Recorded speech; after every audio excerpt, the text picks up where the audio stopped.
Sudilah ya Tuhan, ampuni kami, lihatlah kami bertobat. Sudilah ya Tuhan, ampuni kami, lihatlah kami bertobat.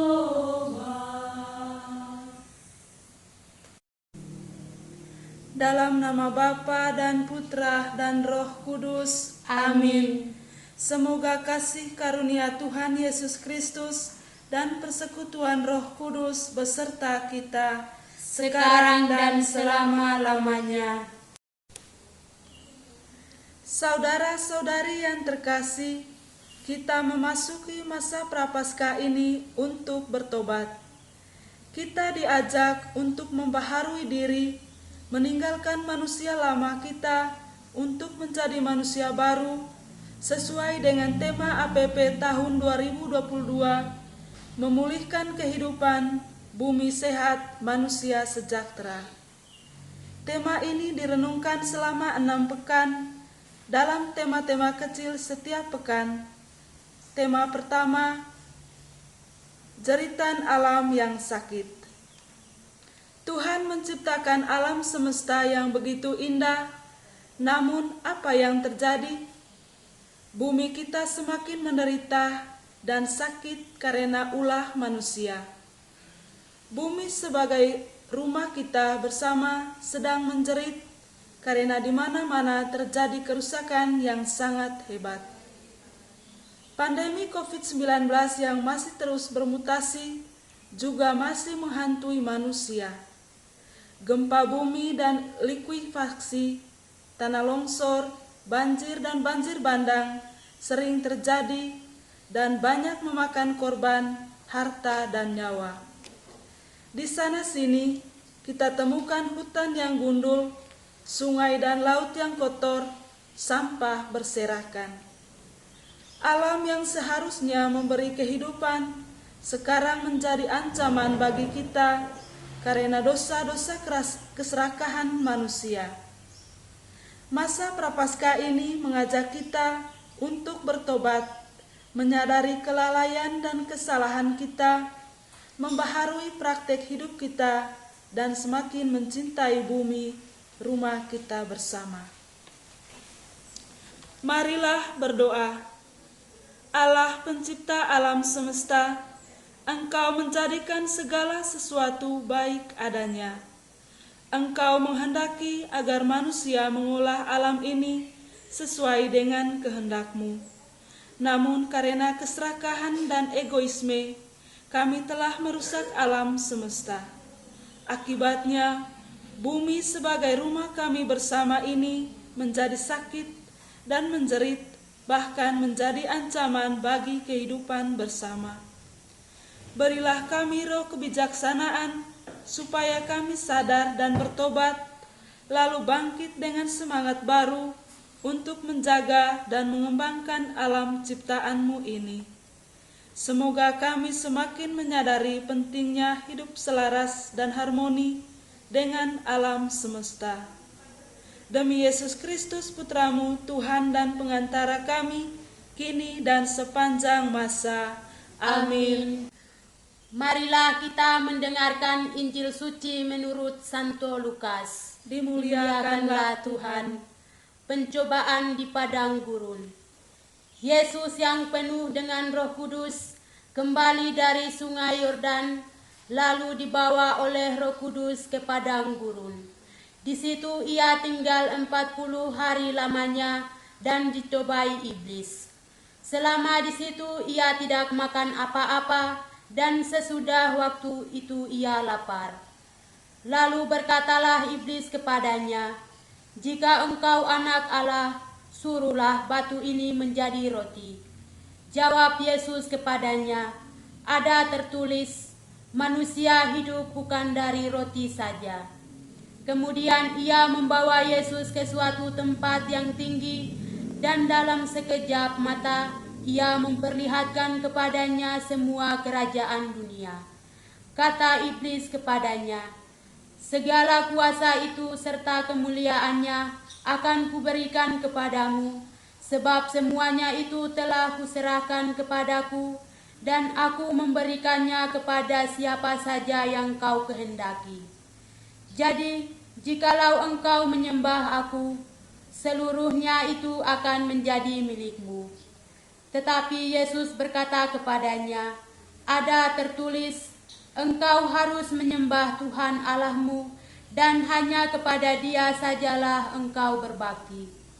Kemudian ia membawa Yesus ke Yerusalem dan menempatkan Dia di bubungan bait Allah, lalu berkata kepadanya, jika engkau anak Allah, jatuhkanlah dirimu dari sini ke bawah, sebab ada tertulis, mengenai engkau, Ia akan memerintahkan malaikat-malaikatnya untuk melindungi engkau, dan mereka akan menatang engkau di atas tangannya, supaya kakimu jangan terantuk kepada batu.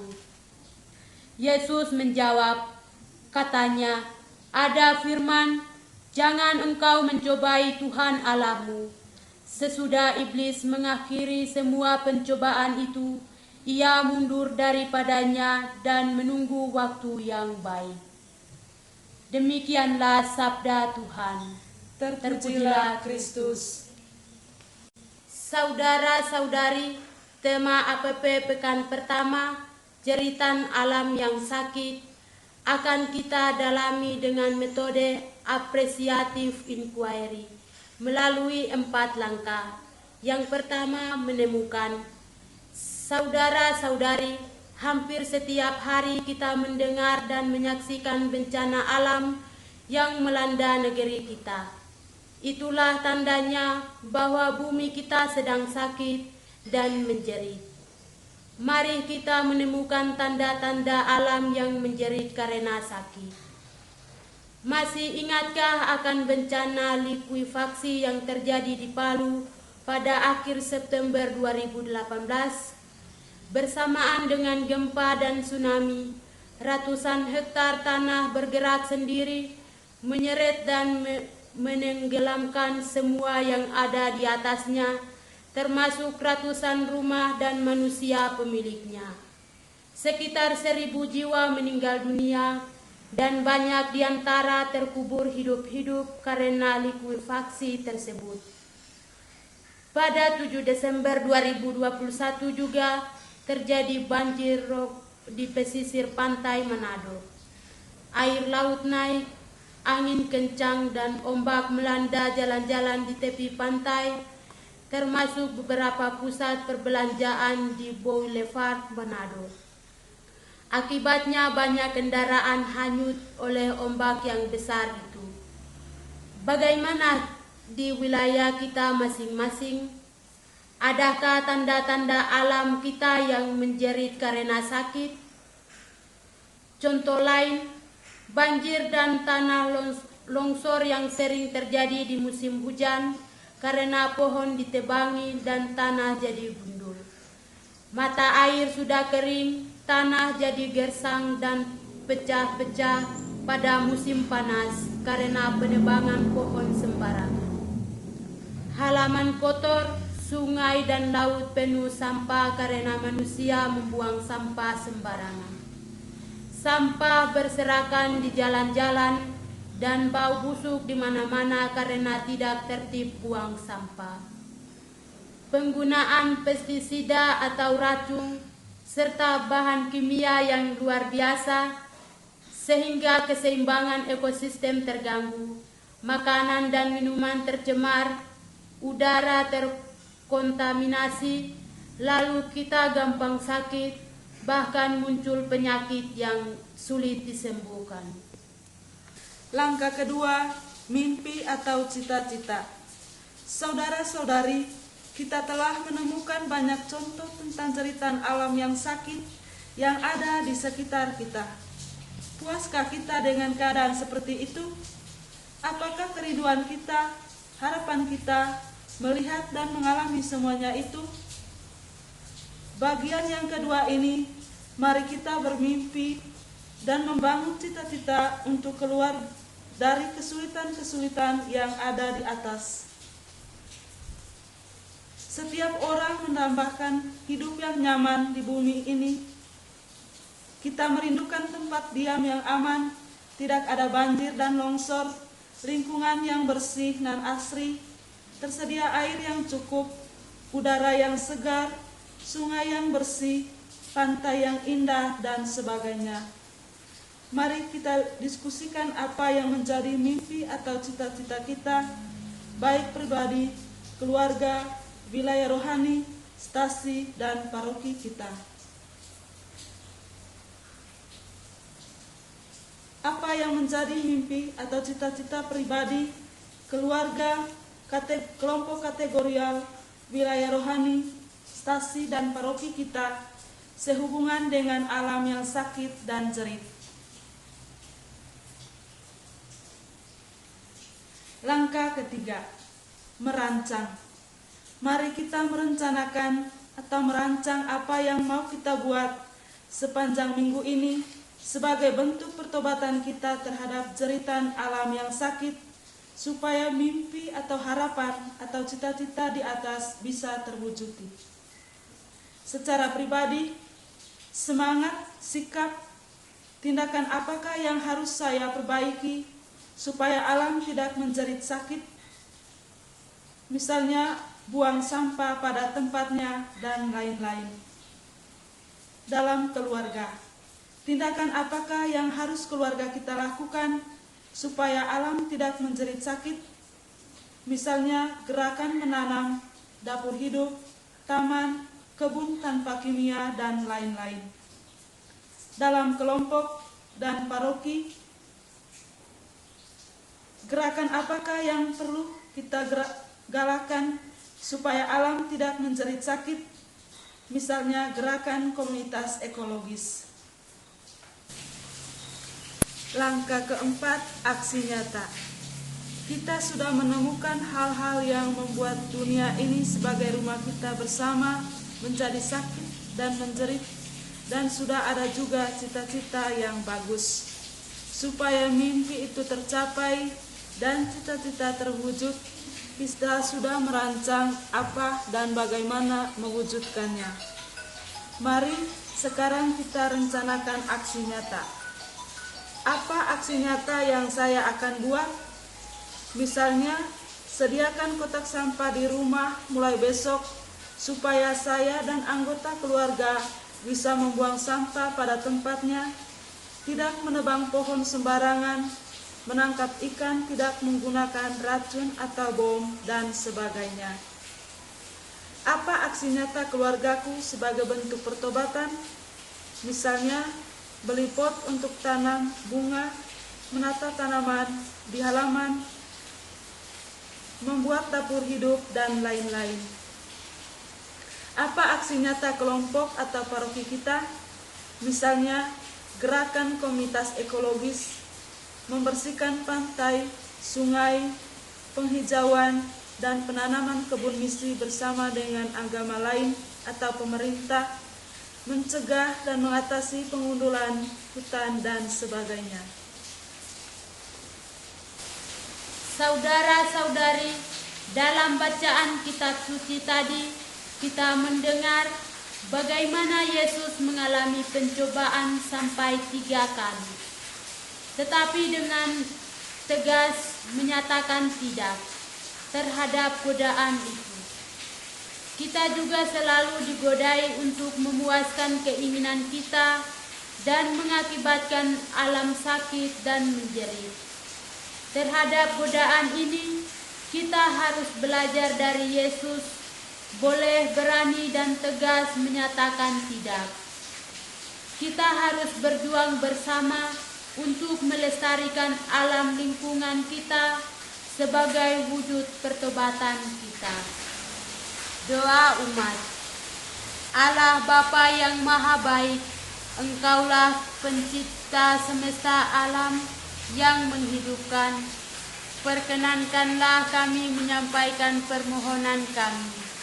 Bagi pemerintah, semoga pemerintah kami dari pusat sampai ke desa dapat menyelaraskan program pembangunan dengan kehendak-Mu, agar alam lingkungan terlindungi dan berbagai kerusakan dapat direhabilitasi. Marilah kita mohon, Tuhan, kabulkanlah. dengarkanlah umat-Mu. Bagi para pengusaha, semoga mereka menjalankan usahanya dengan selalu memperhatikan kesejahteraan sesama dan kelestarian lingkungan hidup. Marilah kita mohon, Tuhan, dengarkanlah umat-Mu.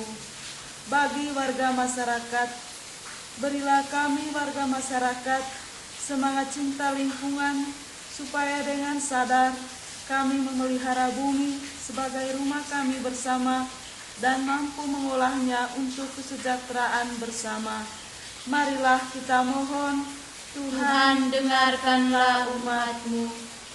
Bagi pencinta lingkungan, ya Bapa, semoga kelompok dan organisasi pencinta lingkungan terus bersemangat dalam usahanya melestarikan alam semesta. Semoga mereka tetap kuat bila menghadapi kesulitan dan tantangan. Semoga Santo Fransiskus Assisi, pelindung mereka, selalu membantu mereka. Marilah kita mohon, Tuhan, dengarkanlah umat-Mu. Bagi kita sendiri, tumbuhkanlah semangat pertobatan di dalam diri kami. Semoga segala niat dan rencana kami dapat terlaksana sebagai langkah nyata perubahan hidup kami demi penataan lingkungan hidup yang lebih baik. Berkatilah juga keluarga yang kami kunjungi hari ini. Semoga berkat-Mu senantiasa turun melimpah dalam kehidupan mereka. Marilah kita mohon, Tuhan, dengarkanlah umat-Mu. Allah Bapa kami, demikianlah doa permohonan kami. Semoga Engkau berkenan mengabulkannya. Demi Kristus pengantara kami. Amin. Saudaraku, mari kita sempurnakan doa-doa kita dengan doa yang diajarkan oleh Tuhan kita Yesus Kristus. Bapa kami yang ada di surga, dimuliakanlah nama-Mu, datanglah kerajaan-Mu, jadilah kehendak-Mu di atas bumi seperti di dalam surga. Berilah kami rezeki pada hari ini, dan ampunilah kesalahan kami, seperti kami pun mengampuni yang bersalah kepada kami. Dan janganlah masukkan kami ke dalam pencobaan, tetapi bebaskanlah kami dari yang jahat. Amin. Marilah berdoa, doa penutup. Allah yang Maha Agung, Engkau hadir di seluruh alam raya dan di setiap jengkal hidup makhluk ciptaan-Mu. Engkau memeluk semua yang ada dengan kelembutan-Mu dan Engkau menaburi daya cinta-Mu. Penuhilah kami dengan damai sehingga kami bisa hidup sebagai saudara yang saling menghidupkan. Sentuhlah hati kami yang hanya memburu keuntungan dan melupakan kelestarian alam semesta. Demi Kristus Tuhan, pengantara kami. Amin. Tuhan bersamamu dan bersama rohmu. Semoga Allah yang Maha Kuasa memberkati saudara sekalian, Bapa dan Putra dan Roh Kudus. Amin. Saudara sekalian, doa, pertemuan, dan pendalaman aksi puasa pembangunan tahun 2022 ini sudah selesai. Kita diutus untuk memulihkan kehidupan. Syukur kepada Allah.